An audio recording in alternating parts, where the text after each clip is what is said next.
राष्ट्रपती द्रौपदी मुर्मू यांच्या हस्ते आज भारतरत्न हा देशाचा सर्वोच्च नागरी पुरस्कार देऊन चौघांचा गौरव करण्यात आला। माजी पंतप्रधान चौधरी चरण सिंह आणि पी.व्ही. नरसिंह राव, माजी मुख्यमंत्री कर्पूरी ठाकूर आणि कृषीतज्ञ एम.एस. स्वामीनाथन यांना मरणोत्तर हा पुरस्कार प्रदान करण्यात आला। त्यांच्या कुटुंबियांनी राष्ट्रपतींकडून हा पुरस्कार स्वीकारला। माजी उपपंतप्रधान लालकृष्ण अडवाणी यांनाही भारतरत्न हा पुरस्कार जाहीर झाला असून त्यांना उद्या नवी दिल्लीत हा पुरस्कार प्रदान करण्यात येणार आहे।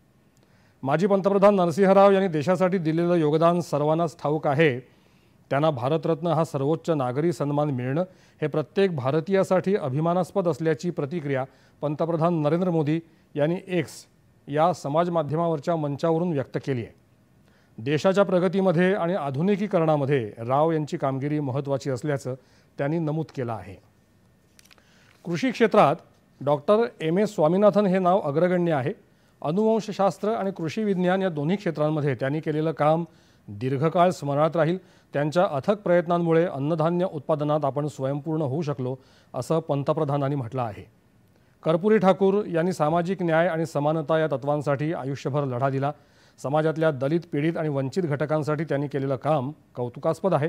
सर्वसमावेशकता आणि करुणा या दोन्ही गोष्टी देशाचा भावपिंड घडवण्यात महत्त्वाची भूमिका बजावतात। हेच कर्पूरी ठाकूर यांना देण्यात आलेला भारतरत्न सन्मान दर्शवतो असं पंतप्रधानांनी आपल्या प्रतिक्रियेत म्हटलं आहे।